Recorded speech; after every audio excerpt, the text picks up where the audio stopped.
Hello guys, आज इस video में हम लोग वेक्टर्स क्लास 11th के फिजिक्स का सबसे स्टार्टिंग टॉपिक वेक्टर्स को पूरी तरीके से इसका कंप्लीट थ्योरी का डिस्कशन करने वाले हैं। आज के वीडियो में हम लोग वेक्टर्स कंप्लीटली इसका थ्योरी, ओवरऑल थ्योरी सारा कुछ डिस्कस हो जाएगा इस वीडियो में। और इसके बाद मैं आपको ये बात एश्योर कर सकता हूँ कि इसके बाद आपके लिए वेक्टर्स टॉपिक जो है बहुत आसान बनने वाला है। इस पे सवालों की भी प्रैक्टिस का मैं एक सेशन ले आऊंगा, ठीक है।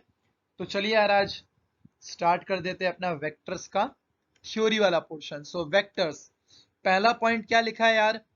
पहला पॉइंट तुम्हारे पास लिखा है बेसिकली कि it is described bye its magnitude and direction and follows vector law. यानी कि वेक्टर्स की खास बात क्या है कि इसके पास मैग्नीट्यूड है प्लस डायरेक्शन है, लेकिन खास बात ये भी है कि वेक्टर्स लॉज ऑफ एडिशन को फॉलो करता है। यानी कि वेक्टरली ऐड होते हैं बेसिकली ये सारी चीजें वेक्टर्स की अगर हम बात करें तो। और डायरेक्शन मैग्नीट्यूड तो होता है, ये तो बहुत ही बेसिक सी डेफिनेशन है, जस्ट आपको याद रखनी है। जैसे मान लो कि मैं ए वेक्टर डिफाइन करूं एक्स आई कैप प्लस वाई जे कैप प्लस जेड के कैप, तो इसका मैग्नीट्यूड यहाँ पर बताया गया है। एक वेक्टर को I cap J cap K cap में रिप्रेजेंट करने का मतलब कि एक्स एक्सिस के अलोंग एक्स यूनिट्स उसका मैग्नीट्यूड है, जे कैप यानी वाई एक्सिस के अलोंग उसका वाई यूनिट्स का मैग्नीट्यूड है, और जेड एक्सिस के अलोंग उसके पास जेड यूनिट्स का मैग्नीट्यूड है। तो जो ओवरऑल मैग्नीट्यूड बनेगा it will be the root over X square plus Y square plus Z square. तो कुछ इस करके हम लोग मैग्नीट्यूड निकालते हैं किसी भी वेक्टर का। बात करें अगर यूनिट वेक्टर की, तो यूनिट वेक्टर अगर मान लो किसी भी वेक्टर के लिए तो मैं यूनिट वेक्टर पूछे तो ए कैप से शो करोगे, it will be A vector upon mod A vector, A vector upon mod A vector हो जाएगा तुम्हारे पास, ठीक है। बात करें कि आई cap J cap K cap, इनका मैग्नीट्यूड कितना होता है? इनका मैग्नीट्यूड 1 होता है। बहुत बेसिक बेसिक बातें लिखी हैं, चलिए आगे बढ़ते हैं। रिजोल्यूशन ऑफ वेक्टर्स बहुत इंपॉर्टेंट टॉपिक है यार, बहुत सारे बच्चे इसमें ही फंसे रहते हैं, जबकि बहुत ही आसान बात है यार। किसी भी वेक्टर को, अभी हमारे पास वेक्टर जो है ये 2D प्लेन में मैंने शो किया, एक्स एक्सिस और वाई एक्सिस के लॉन्ग। ये जो ए वेक्टर है इसको मैंने 2D प्लेन में शो किया है। ये मान लो एक्स एक्सिस है and this will be Y axis, तो ये 2D प्लेन में शो है। तो इसके कंपोनेंट्स अगर तुम ब्रेक करके लिखोगे एक्स और वाई के लॉन्ग, तो वही रेजोल्यूशन ऑफ वेक्टर कहलाता है। जैसे कि ये बेसिकली मेरे पास ए वेक्टर है जो कि थीटा एंगल बना रहा है हमारे पास एक्स एक्सिस के साथ। तो जिस तरफ हमारे पास ये थीटा एंगल इंक्लाइन कर रहा होगा उसी तरफ इसका कॉस्ट कंपोनेंट होता है, याद रख लो, ठीक है। इस तरफ इसका कॉस्ट कंपोनेंट आ जाएगा, तो ये क्या बन जाएगा? ए कॉस थीटा। जो वेक्टर था इसका कॉस्ट कंपोनेंट इस तरफ, और इसके जस्ट परपेंडिकुलर कॉस्ट कंपोनेंट का तुम्हारे पास साइन कंपोनेंट आ जाएगा वाई एक्सिस के लॉन्ग, ठीक है। तो ये बहुत ही बेसिक बात है, इसको हम निकाल सकते हैं ट्राइंगल मेथड से, समझ सकते हैं कि यहाँ से मान लो कि ये ऐसे ऐसे करके, ये मान लो आपने एक ट्राइंगल बना दिया, फिर उसके बाद ट्रिग्नोमेट्रिक रेशियोज के लिए कैसे खेल खेला जाता है वो आपको पता ही है। तो ये वाला जो है आपका कॉस कंपोनेंट आ जाएगा और ये वाला जो है आपका साइन कंपोनेंट आ जाएगा। तो कुछ इस करके हम लोग वेक्टर्स का रेजोल्यूशन करते हैं अलोंग द कोऑर्डिनेट एक्सिस। एक बहुत ही इंपॉर्टेंट ट्राइंगल का आपको याद रखना है, इसकी एक बार मैं नेमिंग कर देता हूँ। Let's say this is A and this is B and this is C, ठीक है। अगर ये ट्राइंगल एबीसी मेरे पास एक राइट एंगल ट्राइंगल है, जिसमें एक एंगल मेरे पास 37 डिग्री वाला है और एक एंगल 53 डिग्री वाला है। ये वाला ट्राइंगल बहुत ज्यादा यूज होता है इस चैप्टर में, तो मैं बता देता हूँ। तो बेसिकली जो 37 के अलोंग हो अलोंग जो होगा साइड, उसका मैग्नीट्यूड 4 होगा, यहाँ पे 3 होता है एंड दिस विल बी 5। तो ये इस करके हमारे पास पाइथागोरस थ्योरम होल्ड करती है इन दिस ट्राइंगल, और इस ट्राइंगल को याद रखना बहुत ही इंपॉर्टेंट है, काफी दफा यूज किया जाता है, ठीक है। तो जस्ट आप इसको याद रखें। आगे चलते हैं, रेजोल्यूशन ऑफ वेक्टर्स आपको क्लियर होगा, बहुत ही लीनियंट वे में मैंने उसको समझाया हुआ है। Triangle law of vector addition पर आते हैं, बहुत इंपॉर्टेंट टॉपिक है चैप्टर का। बेसिकली अगर बात करें ट्राइंगल लॉ क्या कहता है, मेरे पास अगर मान लो एक ए वेक्टर है एक बी वेक्टर है, इनकी ए वेक्टर की डायरेक्शन कुछ इस तरफ जा रही है, बी वेक्टर की डायरेक्शन कुछ इस तरफ जा रही है। इनकी डायरेक्शंस के बीच का जो एंगल होता है वही वेक्टर का एंगल, वेक्टर के बीच का एंगल होता है। तो ए वेक्टर और बी वेक्टर के बीच का एंगल थीटा अगर दे रखा है, तो मैं अगर इसका रिजल्टेंट वेक्टर निकालना चाहूं तो वो कुछ इस करके आएगा ट्राइंगल लॉ से, ऐसा कुछ आएगा ट्राइंगल लॉ से वो, ठीक है। ए वेक्टर और बी वेक्टर का मैग्नीट्यूड, तो रिजल्टेंट कैसे लिखोगे? It will be A vector plus B vector, ठीक है। ये रिजल्टेंट वेक्टर ऐसे लिखा जाएगा, A vector plus B vector. Diagram के थ्रू आप समझ सकते हैं। नाउ इसका अगर मैग्नीट्यूड निकालना तो कुछ नहीं यार, तुम दोनों तरफ स्क्वायरिंग कर दो, एक तरफ आर का स्क्वायर बनेगा, एक तरफ ए प्लस बी का होल स्क्वायर, तो that will be A square plus B square plus 2a dot B. यहाँ पे स्केलर क्वांटिटी आने वाली है, इसलिए 2a क्रॉस बी के बजाय हम 2a डॉट बी ले लेंगे। और a डॉट बी का magnitude A B cos theta होता है, ये आगे चल के मैं बताने वाला हूँ, लेकिन just for the proof purpose आपको ये याद रखना है। ये वाला फॉर्मूला बहुत इंपॉर्टेंट है, बहुत ज्यादा इंपॉर्टेंट है, मतलब समझो इसको, मुझे हाईलाइट भी कर देना चाहिए, इतना इंपॉर्टेंट फॉर्मूला ये वाला, ठीक है। ये वाला फॉर्मूला जो है आपको याद रखना है बिल्कुल से, बहुत प्यारा फॉर्मूला ये वाला। आर स्क्वायर यानी कि रिजल्टेंट का जो मैग्नीट्यूड होगा उसका square will be equal to A square plus B square plus 2ab cos theta, ठीक है। तो यार यहाँ तक तो बातें क्लियर होंगी आई बिलीव। चलो आगे चलते हैं फिर। अब आता है resultant of two vectors. Two vectors का रिजल्टेंट मैंने अगर आर से शो कर रखा है, तो इसका मैग्नीट्यूड जो है ये always lesser than equals to A plus B होगा and always greater than equals to A minus B होगा। लेट सपोज कि मेरे पास ये कुछ ए वेक्टर था एंड ये कुछ बी वेक्टर था, ठीक है। ये बी वेक्टर है and this is A vector, ठीक है। लेट सपोज ऐसा कुछ था, इनके बीच में एंगल कुछ थीटा बन रहा था, ठीक है। तो ट्राइंगल लॉ से इसका रिजल्टेंट कुछ ऐसे आ जाएगा, ये रिजल्टेंट ए प्लस बी हो जाएगा, ठीक है। ये रिजल्टेंट हो गया मेरे पास ये वाला। तो अब मैं अगर बात करूं कि इसकी मैक्सिमम मिनिमम वैल्यू क्या हो सकती है इस रिजल्टेंट की, देखो थीटा एंगल जो है ये जब मैं रिजल्टेंट निकालना तो A square plus B square plus 2ab cos theta आता है। मुझे cos थीटा को मैक्सिमाइज करना हो तभी जाकर रिजल्टेंट मैक्सिमाइज होगा 2ab cos थीटा में। तो मैक्सिमाइज कब होगा, जब cos थीटा का मैक्सिमम वैल्यू आ जाए जो कि 1 होता है। और किस एंगल पे आता है, 0 डिग्री पे cos थीटा 1 देता है। तो थीटा की वैल्यू जब 0 होगी यानी वेक्टर्स जब पैरेलल होंगे, तो बेसिकली रिजल्टेंट जो है तुम्हारे पास उस केस में मैक्सिमम होगा थीटा की वैल्यू 0 के लिए, ठीक है। थीटा की वैल्यू 0 के लिए रिजल्टेंट तुम्हारे पास जो है वो मैक्सिमम होगा, ओके। यानी कि वेक्टर्स जब पैरेलल होंगे, ए वेक्टर ये हो गया, बी वेक्टर ये हो गया, तो इस केस में तुम्हारे पास रिजल्टेंट मैक्सिमम हो जाएगा, डायरेक्टली ऐड हो जाते हैं वेक्टर्स में, फिर एंगल का खेल नहीं रह जाता। एक का मैग्नीट्यूड 3, एक का 4, तो 3 + 4 7 हो जाएगा। वहीं अगर मिनिमम की बात करें तो यार अगर इनके बीच में 180 डिग्री का एंगल बन जाए, cos थीटा की मिनिमम वैल्यू -1 होती है जो कि 180 पे बनती है। तो 180 डिग्री पे यानी कि एक वेक्टर कुछ ऐसे है, मान लो एक फोर्स यहाँ पे 10 न्यूटन का लग रहा है, फोर्स इज अ वेक्टर, ठीक है। और इसी पॉइंट पे, इस पर्टिकुलर पॉइंट पे एक फोर्स पीछे की तरफ 8 न्यूटन का लग रहा है। तो जो ओवरऑल फोर्स लग रहा होगा सिस्टम पे वो 2 न्यूटन का इस पॉइंट पे लग रहा होगा। तो बेसिकली इस केस में जो रिजल्टेंट आ रहा है वो मिनिमम आ रहा है, क्यों, क्योंकि हमने एक 180 डिग्री का एंगल असाइन कर रखे हैं।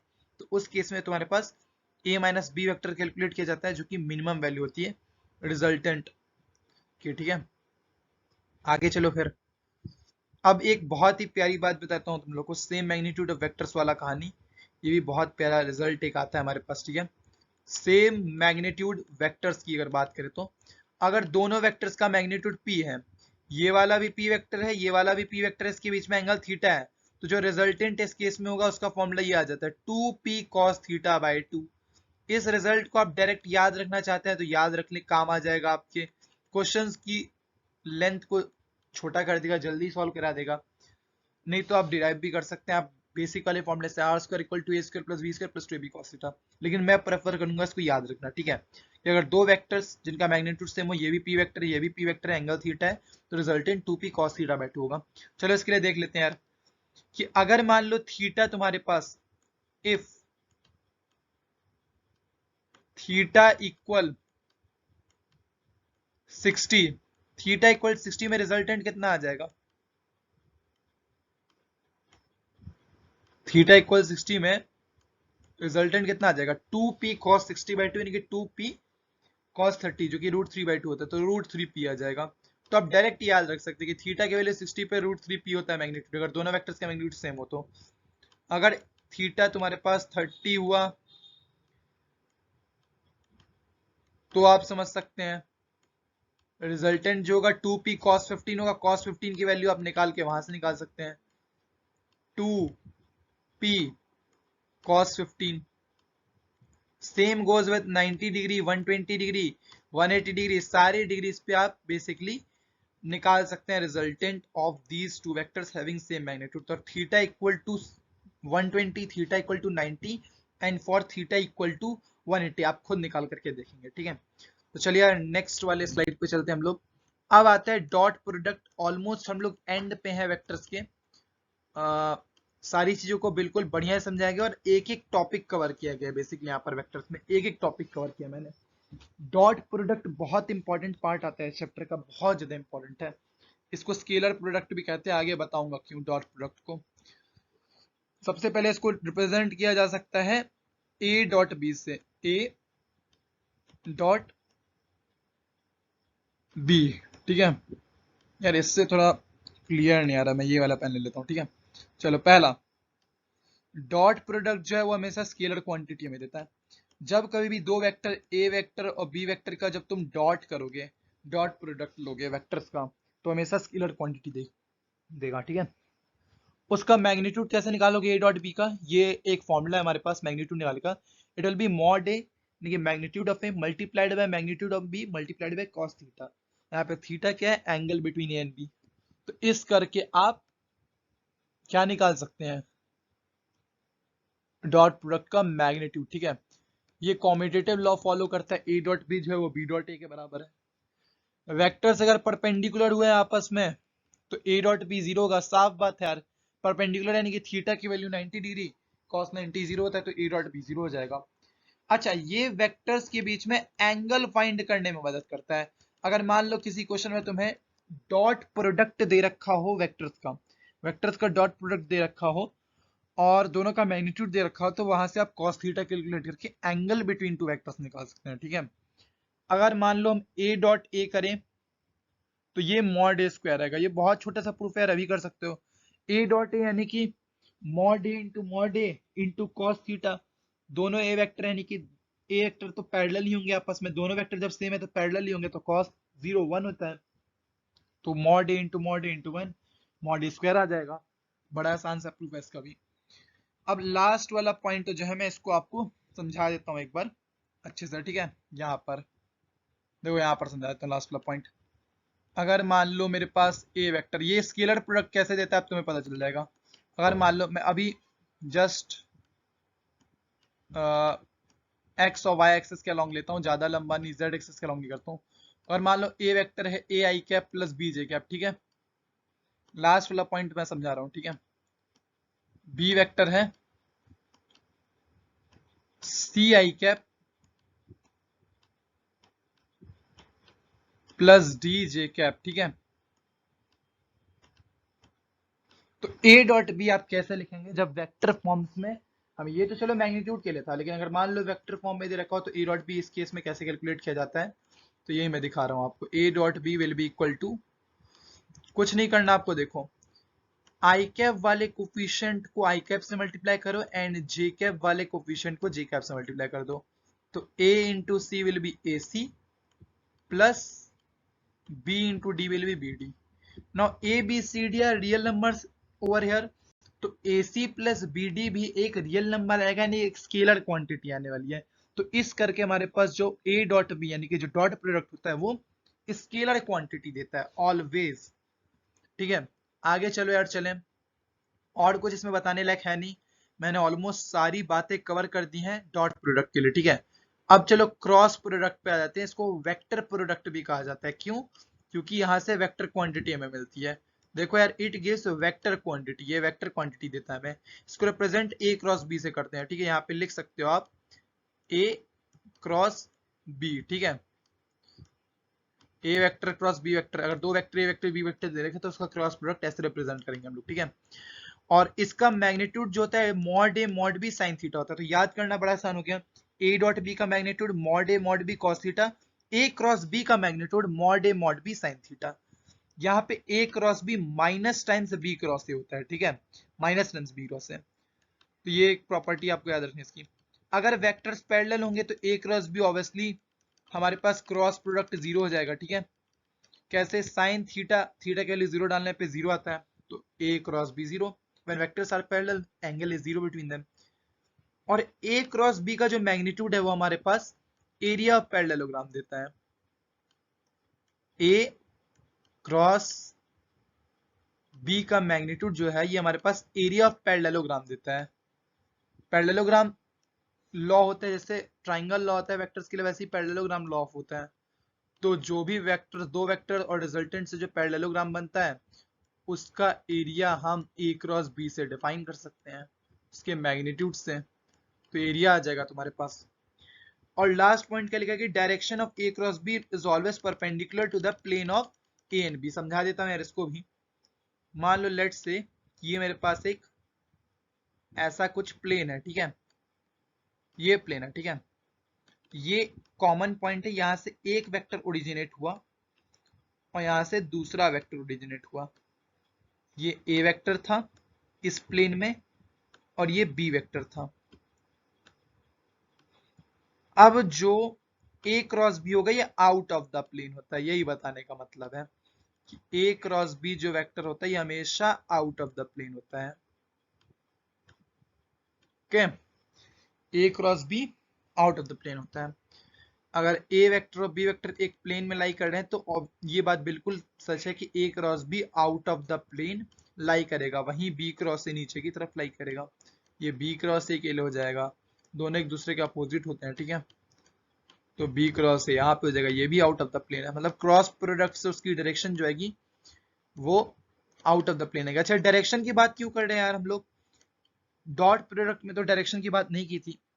डॉट प्रोडक्ट में एक्चुअल में है क्या, स्केलर क्वांटिटी दे रहा है तो वहां पे डायरेक्शन का कंसर्न है ही नहीं। लेकिन जैसे ही क्रॉस प्रोडक्ट आया तो हमने इसका मैग्नीट्यूड निकालना सीखा और डायरेक्शन भी आ रही है, क्योंकि एक वेक्टर क्वांटिटी देता है तो मैग्नीट्यूड तो आएगा ही, डायरेक्शन भी आएगा साथ में। और वो डायरेक्शन निकालना हमने सीख लिया कि out of the plane of A and B, ठीक है। इस करके हमारे पास चीजें क्रॉस प्रोडक्ट की। आगे चलते हैं लास्ट स्लाइड पे, cross product in vector form. अगर मान लो मेरे पास दो वेक्टर से ए वेक्टर इस करके है और बी वेक्टर इस करके है, तो मेरे पास जो क्रॉस प्रोडक्ट होगा वो कैसे लिखूंगा मैं? It will be a2 b3 minus a3 b2 i cap में plus a3 b1 minus a1 b3 j cap में plus a1 b2 minus a2 b1 k cap में। तो इसको आप याद रख ले तो आपके लिए ज्यादा बेटर होगा। इस वाले पार्ट को आप अगर याद रख लें तो आपके लिए ज्यादा बेटर होगा कि ए वेक्टर बी वेक्टर अगर वेक्टर फॉर्म में दे रखा है तो ए क्रॉस बी ऐसे लिखते हैं, इसका आप स्क्रीनशॉट भी ले सकते हैं, ठीक है। तो यहीं पर हमारे पास वेक्टर्स का एंड होता है बेसिकली। इस पूरी वीडियो में मैंने वेक्टर्स का पूरा कंप्लीट बेसिक क्रिस्प फॉर्म में भी बढ़िया तरीके से आपको समझा दिया। इसके अलावा आपको वेक्टर्स में कुछ करने की जरूरत नहीं है। आप इस पूरी थ्योरी को देखें, इसके बाद जब मैं क्वेश्चंस में अप्लाई करूंगा अगले सेशंस में तो उस सेशन को भी आप देखें और सेशन का जरूर लाइक कीजिएगा, क्योंकि ये जो मैं वीडियोस बना रहा हूँ ये बहुत ज़्यादा इंपॉर्टेंट है आपके लिए, बहुत पावरफुल वीडियोस होंगे आपकी रिवीजन पॉइंट ऑफ व्यू से। बहुत ही बढ़िया तरीके से वेक्टर समझाया गया, ठीक है। तो ये तो चलो अपना हो गया। अब अगली वीडियोस में मैं इसका क्वेश्चन डिस्कशन करूंगा। मेक श्योर करें कि आप उस वीडियो को भी देखेंगे। Okay, thanks.